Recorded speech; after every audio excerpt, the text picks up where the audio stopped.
Karnataka TET ಪರೀಕ್ಷೆ paper 2 mathematics. ಇದು November 2022 ಪ್ರಶ್ನೆ ಪತ್ರಿಕೆ. ಈಗಾಗಲೇ 105 ಪ್ರಶ್ನೆನ ಸಾಲ್ವ್ ಮಾಡಿದ್ದೀವಿ. ಈಗ 106ನೇದನ್ನು ಸಾಲ್ವ್ ಮಾಡೋಣ. A toy is in the form of a cone surmounted on a cylinder of same radius. The height of the cylinder and the cone is same. The total height of the toy is 14 cm and the total volume of the toy is 1056 cm cube. The radius of the base of the toy is pi is equal to 22/7. So first option 7 cm, 14 cm, 12 cm, 6 cm. So ಇದು complete ಒಂದು toy ಇದೆ. ಈ ಟಾಯ್ದು ಹೇಗಿದೆ ಅಂತ ಹೇಳಿದರೆ cone ಮತ್ತು cylinder ಎರಡು fix ಆಗಿದೆ. ಇದರಲ್ಲಿ ರೇಡಿಯಸ್ ಸೇಮ್ ಅಂತ ಮೆನ್ಷನ್ ಮಾಡಿದ್ದಾರೆ. Radius of the cone is equal to radius of the cylinder. So ಮತ್ತು height of the cone is equal to height of the cylinder. So height of the cone is equal to height of the cylinder. So total height 14 centimetre ಕೊಟ್ಟಿರೋದ್ರಿಂದ ಮತ್ತು ಇದೆರಡು equal ಇರೋದ್ರಿಂದ so height of the cone ಮತ್ತು ಎಷ್ಟಿರುತ್ತೆ 7 centimetres ಇರುತ್ತೆ ಮತ್ತು height of the cylinder ಕೂಡ 7 centimetres ಇರುತ್ತೆ. ಮತ್ತು ಟೋಟಲ್ ವಾಲ್ಯೂಮ್ ಕೊಟ್ಟಿದ್ದಾರೆ. ಫುಲ್ ಇದು ಇಡೀ ಟಾಯ್ದೆ ವಾಲ್ಯೂಮ್ ಕೊಟ್ಟಿದ್ದಾರೆ. So volume of the toys 1056 centimetre cube. So ನಾವೀಗ ಕ್ಯಾಲ್ಕುಲೇಟ್ ಮಾಡಬೇಕಾಗಿರೋದು radius of the base of the toy. So ಈ ಟಾಯ್ದು ಬೇಸ್ ಇದರದ್ದು ರೇಡಿಯಸ್ ಕ್ಯಾಲ್ಕುಲೇಟ್ ಮಾಡಬೇಕು. ಸೊ ಇದರದ್ದು ರೇಡಿಯಸ್ ಮತ್ತು ಇದರದ್ದು ರೇಡಿಯಸ್ ಸೇಮ್ ಇರೋದ್ರಿಂದ ಆರ್ ಅಂತ ಹಾಕ್ಕೊಳ್ಳೋಣ. The radius of the cone, radius of the cylinder same ಇದೆ. ಸೊ ನಾವು ಇದನ್ನು ಆರ್ ಅಂತಲೇ ಮೆನ್ಷನ್ ಮಾಡೋಣ. ಸೊ ಈಗ ಇದರಲ್ಲಿ ಯಾವ ಫಾರ್ಮುಲಾ ಅಪ್ಲೈ ಮಾಡಬೇಕು, ಸಿಲಿಂಡರ್ದ ಅಥವಾ ಕೋನಿದ, ಎರಡು ಮಿಕ್ಸ್ ಆಗಿರೋದ್ರಿಂದ ಮತ್ತು ಟೋಟಲ್ ವಾಲ್ಯೂಮ್ ಕೊಟ್ಟಿರೋದ್ರಿಂದ ಸೊ ಟೋಟಲ್ ವಾಲ್ಯೂಮ್ ಫಾರ್ಮುಲಾನೇ ಅಪ್ಲೈ ಮಾಡೋಣ. So volume of the toy is equal to full toy ಇದು ವಾಲ್ಯೂಮ್, ಇದರದ್ದು ವಾಲ್ಯೂಮ್ ಪ್ಲಸ್ ಇದರ ವಾಲ್ಯೂಮ್ ಮಿಕ್ಸ್ ಆಗುತ್ತೆ. So volume of the cone plus volume of the cylinder. So ಇದು 1056 units ನೋಡ್ಕೊಳ್ಳೋಣ. ಎಲ್ಲದರಲ್ಲೂ centimetres ಅಂತಲೇ ಇದೆ. ಸೊ ಏನು ಕನ್ವರ್ಟ್ ಮಾಡುವಂಥದ್ದಿಲ್ಲ. So 1056 centimetre cube. So volume of the cone formula 1/3 pi r square h. Volume of the cylinder pi r square h. So cylinder ಇದು ಯಾವಾಗಲೂ volume ಜಾಸ್ತಿ ಇರುತ್ತೆ, ಕೋನಿಗಿಂತ 3 ಪಟ್ಟು ಜಾಸ್ತಿ ಇರುತ್ತೆ. ಸೊ ಅದಕ್ಕೆ ನಾವು ಇದನ್ನು 3 ಪಟ್ಟು ಕಡಿಮೆ ಇರೋದ್ರಿಂದ 1/3 ಅಂತ ಹಾಕ್ಕೊಳ್ತೀವಿ. ಕಂಡೀಷನ್ ಏನಂದರೆ ಸೇಮ್ ಹೈಟ್ ಇರುವಂಥದ್ದು. ಕಂಪೇರ್ ಮಾಡಿಕೊಂಡ್ರೆ ಇದರದ್ದು pi r square h ಇದೆ, ಇದರದ್ದು 1/3 ಇರುತ್ತೆ. So next 1056 is equal to, so ಇದರಲ್ಲಿ ನಾವು ಪೈ ಕಾಮನ್ ತೊಗೊಳ್ಬೋದು, ರೇಡಿಯಸ್ ಕೂಡ ಕಾಮನ್ ತೊಗೊಳ್ಬೋದು. ಯಾಕಂದರೆ ಸೇಮ್ ಇರೋದ್ರಿಂದ ರೇಡಿಯಸ್ ಕೂಡ ಕಾಮನ್ ತೊಗೊಳ್ಬೋದು.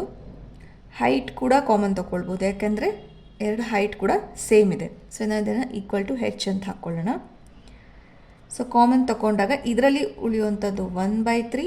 ಸೊ ಇದರಲ್ಲಿ ಯಾವುದು ಕಾಮನ್ ಇರಲ್ಲ, so 1. So 1056 is equal to 22/7. So ನಮಗೆ ರೇಡಿಯಸ್ ಗೊತ್ತಿಲ್ಲ. ಹೈಟ್ ಆಫ್ ಯಾವುದಾದ್ರೂ ಹೈಟ್ ತೊಗೊಂಡ್ರೂ ಕೂಡ ಇದು 7 ಇರುತ್ತೆ. ಪ್ಲಸ್ ಇದು LCM ತೊಗೊಂಡಾಗ 4/3. ಸೊ 1056 ಇಸ್ ಈಕ್ವಲ್ ಟು 7/7 1 ಆಗುತ್ತೆ. ಸೊ ಇಲ್ಲಿ 22 into 4 into r square. So ಇದು 3ನ ಇಲ್ಲಿ ಕ್ರಾಸ್ ಮಲ್ಟಿಪ್ಲೈ ಮಾಡಿಕೊಂಡ್ರೆ ಇಲ್ಲಿ 3 ಆಗುತ್ತೆ. So there four r square is equal to so ಇದನ್ನು ಸಿಂಪ್ಲಿಫೈ ಮಾಡಿಕೊಂಡ್ರೆ 1056 ಡಿವೈಡ್ ಬೈ 4 ಮಾಡಿಕೊಂಡ್ರೆ 4 2 ಸೈಡ್ 4 6 24, 4 4 16 ಇಂಟು 3 ಡಿವೈಡೆಡ್ ಬೈ 22. 11 ಹೋಗುತ್ತೆ. 11 times 2. So 11 times 2 4 into 3. So R square is equal to 12 into 3 36. So R is equal to 6 centimetres. So radius is equal to 6 centimeter 4th option correct. 107ನೇ ಪ್ರಶ್ನೆ. A is equal to 5 and B is equal to -3. Then the value of the algebraic expression 2 times a square minus ab plus 3 minus ab is 88, 98, 48, 68. So ಇಲ್ಲಿ algebraic expression ಕೊಟ್ಟಿದ್ದಾರೆ.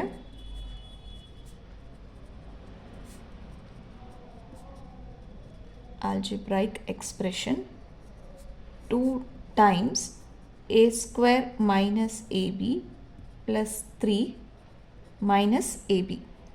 So ಇದರಲ್ಲಿ a value 5 ಮತ್ತು b value -3 substitute ಮಾಡಿದರೆ ಏನು ಬರುತ್ತೆ ಅಂತ find out ಮಾಡಬೇಕು.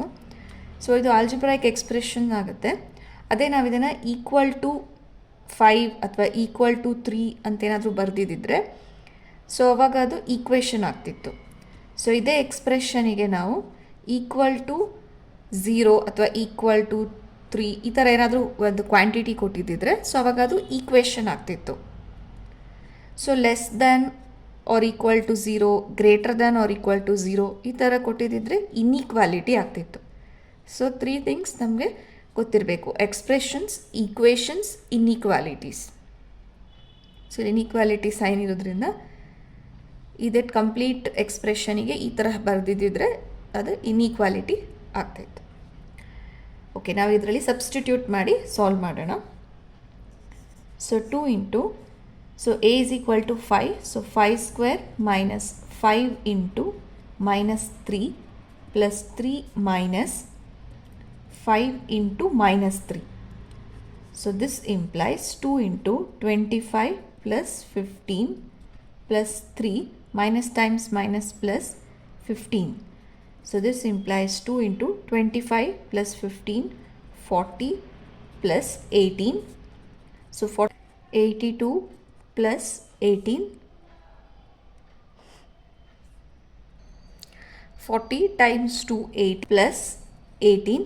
So this implies for 80 plus 18, 98. So correct option 2. 108ನೇ ಪ್ರಶ್ನೆ. A rectangular park is 45 meter long and 30 meter wide. A path of 2.5 meters width is constructed outside surrounding the park. Then the area of the path is 400 meter square, 1750 meter square, 1350 meter square, 3100 meter square. So ಈಗ ಇದರಲ್ಲಿ rectangular park ಇದೆ. So ಇದು green colour park ಆಗುತ್ತೆ, rectangular park. So ಇದರ length 45 metres ಇದೆ, width 30 metres ಇದೆ. So ಇದಕ್ಕೊಂದು path ಅನ್ನು ಕನ್ಸ್ಟ್ರಕ್ಟ್ ಮಾಡಿದ್ದಾರೆ. ಸೊ ಇದು ಪಾರ್ಕ್ ಅಂತ ಬರ್ಕೊಳ್ಳೋಣ, ಇದು ಪಾತ್. ಸೊ ಪಾತನ್ನು 2.5 ಮೀಟರ್ಸ್ ವೈಡ್ ಕನ್ಸ್ಟ್ರಕ್ಟ್ ಮಾಡಿದ್ದಾರೆ. ಸೊ ಎಲ್ಲ ಕಡೆ 2.5 ಮೀಟರ್ಸ್ ಇದೆ. ಸೊ ಪಾರ್ಕಿಂದ 2.5 ಮೀಟರ್ಸ್ವರೆಗೆ ಒಂದು ಪಾತನ್ನು ಕನ್ಸ್ಟ್ರಕ್ಟ್ ಮಾಡಿದ್ದಾರೆ. ಎಲ್ಲ ಕಡೆಯಿಂದ 2.5 ಮೀಟರ್ಸ್ ಕನ್ಸ್ಟ್ರಕ್ಟ್ ಮಾಡಿದ್ದಾರೆ. ನೋಡಿ, ಸರೌಂಡಿಂಗ್ ದ ಪಾರ್ಕ್ ಅಂತ ಕೊಟ್ಟಿದ್ದಾರೆ. Full surrounding the park, park ಸುತ್ತ ಒಂದು ಪಾತನ್ನು ಕ್ರಿಯೇಟ್ ಮಾಡಿದ್ದಾರೆ. Then the area of the path is, so ನಾವೀಗ ಇದರದ್ದು ಏರಿಯಾ ಮಾತ್ರ ಫೈಂಡ್ ಔಟ್ ಮಾಡಬೇಕು. ಸೊ ಎಷ್ಟು ಕವರ್ ಆಗುತ್ತೆ ಲ್ಯಾಂಡಲ್ಲಿ ಇದನ್ನು ಅಂತ. Area of the path. So ನಮಗೆ ಈ ಪಾರ್ಕಿದು ಏರಿಯಾ ಅಲ್ಲ, ನಮಗೆ ಏರಿಯಾ ಆಫ್ ದ ಪಾತ್ ಕಂಡುಹಿಡಿಬೇಕು. So area of the path ಕಂಡುಹಿಡಿಯಲಿಕ್ಕೆ ನಾವೇನು ಮಾಡ್ತೀವಿ, ಫುಲ್ ಟೋಟಲ್ ಏರಿಯಾದಲ್ಲಿ ಈ ಪಾರ್ಕಿದ್ದು ಏರಿಯಾನ ಡಿಲೀಟ್ ಮಾಡಿದರೆ ನಮಗೆ ಇದರದ್ದು ಏರಿಯಾ ಸಿಗುತ್ತೆ. So path area is equal to total area minus park area ಅಥವಾ ಏರಿಯಾ ಆಫ್ ದ ಪಾರ್ಕ್ ಅಂತ ಕೂಡ ಬರ್ಕೊಳ್ಬೋದು. ಸೊ ಪಾತ್ ಏರಿಯಾ ಎಷ್ಟಾಗುತ್ತೆ, ಆವಾಗ ನಾವು ಟೋಟಲ್ ಏರಿಯಾನ ಡಿಲೀಟ್ ಮಾಡೋಣ. ಟೋಟಲ್ ಏರಿಯಾ ಅಂತ ಹೇಳಿದರೆ ಲೆಂತ್ ಇಂಟು ವಿಡ್ತ್, ಯಾಕಂದರೆ ಇದು ಕೂಡ ರೆಕ್ಟ್ಯಾಂಗಲ್ ಆಗಿರೋದ್ರಿಂದ. ಸೊ ನಾವು ಲೆಂತ್ ಎಷ್ಟು ಅಂತ ಕಂಡುಹಿಡ್ಕೊಳ್ಳೋಣ, ನಮಗೆ ಕೊಟ್ಟಿಲ್ಲ. ಸೊ ಲೆಂತ್ ಎಷ್ಟು ಅಂತ ನೋಡೋಣ. ಸೊ ಇದರದ್ದು ಲೆಂತ್ ಈಗ 45 ಮೀಟರ್ಸ್ ಆಗಿರೋದ್ರಿಂದ ಸೊ ಇಲ್ಲಿ ಒಂದು ಸ್ಟ್ರೈಟ್ ಲೈನ್ ಹಾಕಿದರೆ ಇದು ಕೂಡ 45 ಮೀಟರ್ಸ್ ಇರುತ್ತೆ. ಸೊ ಎಕ್ಸ್ಟ್ರಾ 2.5 ವಿಡ್ತ್ ಇನ್ಕ್ರೀಸ್ ಮಾಡಿರೋದ್ರಿಂದ ಸೊ ಈ 2.5 ಮೀಟರ್ಸ್ ಇರುತ್ತೆ. ಈ ಕಡೆ ಇದು ಡಿಸ್ಟೆನ್ಸ್ ಕೂಡ 2.5 ಮೀಟರ್ಸ್ ಇರುತ್ತೆ. ಸೊ ಈಗ totally 2.5 plus 45 plus 2.5. So 45 plus 5 50 ಆಗುತ್ತೆ. ಸೊ ಇದರದ್ದು ಏರಿಯಾ ಲೆಂತ್ 50. ಸೊ ಇಲ್ಲಿ ಫಾರ್ಮುಲಾ ಹಾಕೋಣ, ಲೆಂತ್ ಇಂಟು ವಿಡ್ತ್ ಅಂತ. ಸೊ ಲೆಂತ್ 50 ಆಯಿತು. ಸೊ ಈಗ ಇದು ವಿಡ್ತ್ ಫೈಂಡ್ ಔಟ್ ಮಾಡೋಣ. ಸೊ ವಿಡ್ತಲ್ಲಿ ಇದರದ್ದು 30 ಇದೆ, ಇದರದ್ದು ನಮಗೆ ಗೊತ್ತಿಲ್ಲ. ಬಟ್ ಈ ಥರ ಸ್ಟ್ರೈಟ್ ಲೈನ್ ಹಾಕ್ಕೊಂಡ್ರೆ, ಈ ಥರ ಸ್ಟ್ರೈಟ್ ಲೈನ್ ಪಾತ್ ಡ್ರಾ ಮಾಡಿದರೆ ಇಷ್ಟು 30 ಮೀಟರ್ಸ್ ಇದ್ದೇ ಇರುತ್ತೆ. ಸೊ ಇಷ್ಟದ್ರದ್ದು ಲೆಂತ್ ಇದಕ್ಕೆ ಸಮ ಇರುತ್ತೆ. ಸೊ ಇದು ಕೂಡ 30 ಇರುತ್ತೆ. ಸೊ 2.5 ವಿಡ್ತ್ ಜಾಸ್ತಿ ಮಾಡಿರೋದ್ರಿಂದ ಇಲ್ಲಿ 2.5 ಮೀಟರ್ಸ್ ಇರುತ್ತೆ. ಸೊ ಈ ಕಡೆ ಕೂಡ 2.5 ಮೀಟರ್ಸ್ ಇರುತ್ತೆ. ಸೊ ಈಗ ಇದು ಟೋಟಲ್ ವಿಡ್ತ್ ಇದನ್ನು ಆ್ಯಡ್ ಮಾಡಿಕೊಂಡ್ರೆ, so 2.5 plus 30 plus 2.5. So 2.5 plus 2.5 5 ಆಗುತ್ತೆ. So 30 plus 5 35. ಸೊ ಇದರದ್ದು ವಿಡ್ತ್ 35 ಆಗುತ್ತೆ. Minus park area. ಸೊ ಇದು ಕೂಡ ರೆಕ್ಟ್ಯಾಂಗಲ್ ಆಗಿರೋದ್ರಿಂದ ಲೆಂತ್ ಇಂಟು ವಿಡ್ತ್ ಆಗುತ್ತೆ. ಸೊ ಇದರ ಲೆಂತ್ 45, ವಿಡ್ತ್ 30. ಸೊ ಇದನ್ನು 10 ಇಂಟು 5 ಇಂಟು 35 ಅಂತ ಬರ್ಕೊಳ್ಬೋದು. ಸೊ 45 ಇಂಟು 30, 45 ಇಂಟು 3 ಇಂಟು 10 ಅಂತ ಬರ್ಕೊಳ್ಬೋದು. ಸೊ 35ನ 5 ಟೈಮ್ಸ್ ತೊಗೊಂಡ್ರೆ 35 35 70 70 70 140 140 plus 35 175 175 minus 45 times 3 90 90 plus 45 135. So 135 into 10. So ಇದು 1750 minus 1350 is equal to, so 1750ಅಲ್ಲಿ 1350ನ ಡಿಲೀಟ್ ಮಾಡಿದರೆ 400 ಆಗುತ್ತೆ. So area of the path 400 metre square. So correct option first one. 190ನೇ ಪ್ರಶ್ನೆ. From a square park of length 14 centimeter, a semicircle and adjointly a small circle are taken out as shown in the figure. Then the area of the remaining part, shaded region, is 80.5 centimeter square, 196 centimeter square, 192.5 centimeter square, 115.5 centimeter square. So square ಪಾರ್ಕಿಂದ so semi circle ಮತ್ತು adjoint ಆಗಿರುವ ಇನ್ನೊಂದು ಸರ್ಕಲನ್ನು delete ಮಾಡಿದರೆ ನಮಗೆ area of the shaded region ಸಿಗುತ್ತೆ ಅಂತ ಅವರು ಮೆನ್ಷನ್ ಮಾಡಿದ್ದಾರೆ. ಸೊ ನಾವೀಗ ಈ ಏರಿಯಾನ ಫೈಂಡ್ ಔಟ್ ಮಾಡಬೇಕು. ಸೊ ಕಂಪ್ಲೀಟ್ ಟೋಟಲ್ ಏರಿಯಾಯಿಂದ ಸೊ ಈ ಸೆಮಿ ಸರ್ಕಲ್ ಇದು ಏರಿಯಾ, ಈ ಸೆಮಿ ಸರ್ಕಲ್ ಏರಿಯಾನ ಡಿಲೀಟ್ ಮಾಡಿ ಇದರ ಏರಿಯಾನ ಫೈಂಡ್ ಔಟ್ ಮಾಡೋಣ. So area of shaded region is equal to total area minus area of circle. ಇಲ್ಲಿ ಪ್ಲಸ್ ಹಾಕ್ಕೊಳ್ಬೇಕು, ಯಾಕಂದರೆ ಇದನ್ನು ಪ್ಲಸ್ ಇದನ್ನು ಎರಡನ್ನೂ ಡಿಲೀಟ್ ಮಾಡಬೇಕಾಗಿರೋದ್ರಿಂದ ಪ್ಲಸ್ ಹಾಕ್ಕೊಳ್ಬೇಕು. Area of semi circle. So total area ಅಂತ ಹೇಳಿದರೆ ಇದು ಸ್ಕ್ವೇರ್ ಆಗಿರೋದ್ರಿಂದ ಸೊ ಇದರದ್ದು area side into side. So side 14 ಇದೆ, ಸೊ ಇದು 14 ಸ್ಕ್ವೇರ್ ಆಗುತ್ತೆ. Minus area of circle. So area of circle pi R square. So ಇದು ಎರಡು ಸರ್ಕಲ್ ಇರೋದ್ರಿಂದ ಬೇರೆ ಬೇರೆ ರೇಡಿಯಸ್ ಇರೋದ್ರಿಂದ ಇದರ ರೇಡಿಯಸನ್ನು ನಾವು R1 ಅಂತ ಮೆನ್ಷನ್ ಮಾಡೋಣ. Plus area of semi circle. So ಇದರ ಏರಿಯಾ, ಸೊ ಇದು ಕೂಡ ಏರಿಯಾ ಆಫ್ ದ ಸರ್ಕಲ್ ಆಗುತ್ತೆ ಪೈ ಆರ್ ಸ್ಕ್ವೇರ್. ಸೊ ಇದರದ್ದು ರೇಡಿಯಸ್ ನಾವು R2 ತೊಗೊಂಡ್ರೆ ಇದು R2 ಸ್ಕ್ವೇರ್. ಬಟ್ ಇದು ಅರ್ಧ ಸರ್ಕಲ್, ಸೆಮಿ ಸರ್ಕಲ್ ಹಾಫ್ ಇರೋದ್ರಿಂದ ಇದರ ಏರಿಯಾ ಕೂಡ ಹಾಫ್ ಆಗುತ್ತೆ. So half of pi R2 square. So this is equal to 14 square. So 14 square ಅಂತ ಹೇಳಿದ್ರೆ 196 ಆಗುತ್ತೆ. Minus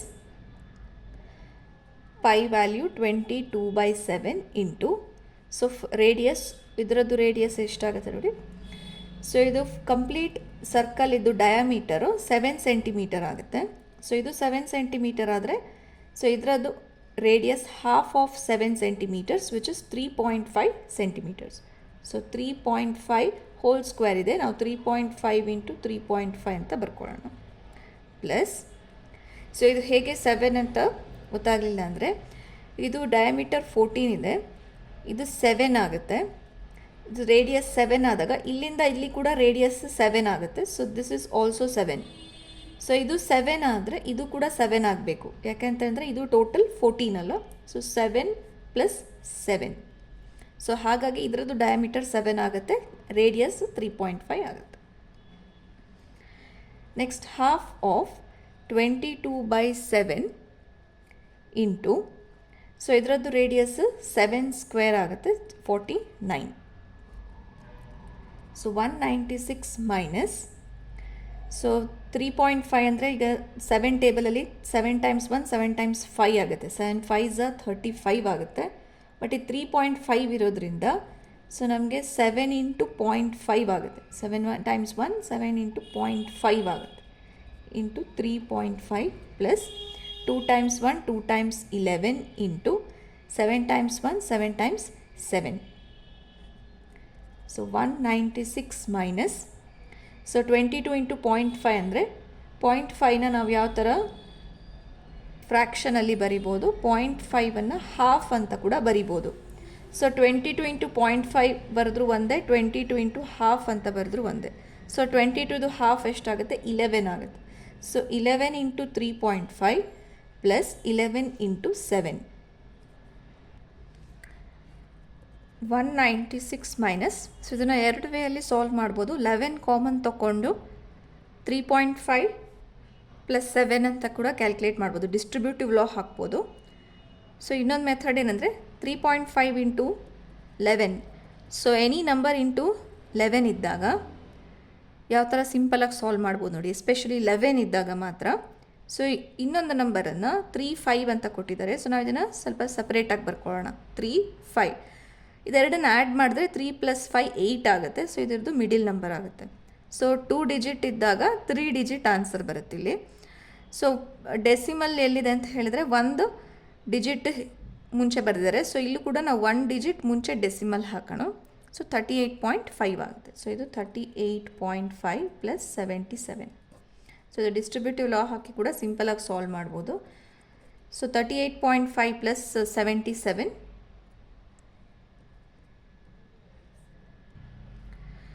70 30 100 100 8 plus 7 15 115.5. ಸೊ ಈಗ ನೋಡಿ ಆಪ್ಷನಲ್ಲಿ 115.5 ಇದೆ, ಬಟ್ ನಾವು 196 ಜೊತೆ ಸಬ್ಟ್ರ್ಯಾಕ್ಟ್ ಮಾಡಬೇಕಾಗುತ್ತೆ. ಈಗ ನಾವು ಸಾಲ್ವ್ ಮಾಡದೆ ಕೂಡ ಗೆಸ್ ಮಾಡ್ಬೋದು, ಯಾಕಂದರೆ 115.5 ಆಗಲ್ಲ, 196 ಕೂಡ ಆಗೋದಿಲ್ಲ. ಸೊ ಇದೆರಡರಲ್ಲಿ ಯಾವುದೋ ಒಂದು ಆಪ್ಷನ್ ಇರುತ್ತೆ. ಸೊ 192.5 ಆಗಲ್ಲ, ಯಾಕೆಂದರೆ 196ಇಂದನೇ ನೀವು 115.5 ಡಿಲೀಟ್ ಮಾಡಿದರೆ 192 ಬರಲಿಕ್ಕಾಗಲ್ಲ. So correct answer is 80.5 is the correct answer. 110ನೇ ಪ್ರಶ್ನೆ. Given 2 sin θ is equal to 1 and 2 cos θ is equal to square root of 3. Theta is acute angle. Then the value of sin theta plus cos theta the whole square is equal to 2 plus root 3 by 2, 2 minus root 3 by 2, 1 plus 2 root 3 by 2, root 3 by 2. तो simple ಸಮ್ಮನ್ನು ಕೊಟ್ಟಿದ್ದಾರೆ. So ಇದರಲ್ಲಿ sin theta plus cos theta the whole square. So ಇದರದ್ದು value ಎಷ್ಟು ಅಂತ ನಾವು ಕಂಡುಹಿಡಿಬೇಕು. So ಇದು a plus B whole square ಫಾರ್ಮಲ್ಲಿರೋದ್ರಿಂದ ಇದನ್ನು ನಾವು sine square theta plus cos square theta plus 2 sine theta cos theta a square plus B square plus 2ab apply ಮಾಡಿದ್ದೀವಿ. ಸೊ 2 ಸೈನ್ ಥೀಟಾ 1 ಆದರೆ ಸೈನ್ ಥೀಟಾ 1/2 ಆಗುತ್ತೆ. So 2 cos theta square root of 3 ಆದರೆ cos theta root 3/2 simplify ಆಗುತ್ತೆ. So ನಮ್ಗೆ ಇದರಿಂದ value ಗೊತ್ತಾಯಿತು. So sine square theta plus cos square theta ಎರಡು same value ಇದ್ದಾಗ ಇದು ಯಾವತ್ತೂ 1 ಆಗೇ ಇರುತ್ತೆ. ಸೇಮ್ ಆ್ಯಂಗಲ್ ಇದ್ದಾಗ sine square theta plus cos square theta 1 ಆಗಿರುತ್ತೆ. ಸೊ ಇನ್ನು ಉಳಿದಿದ್ದು 2 into sine theta value 1/2, cos theta value square root of 3/2. So this implies 1 plus, so 2/2 1 ಆಗುತ್ತೆ. ಸೊ ಉಳಿದದ್ದು 3/2. ಎಲ್ ಸಿ ಎಮ್ ತೊಗೊಂಡಾಗ ಡಿನಾಮಿನೇಟರಲ್ಲಿ 2 ಇರುತ್ತೆ. So 2 plus square root of 3. So correct option first one.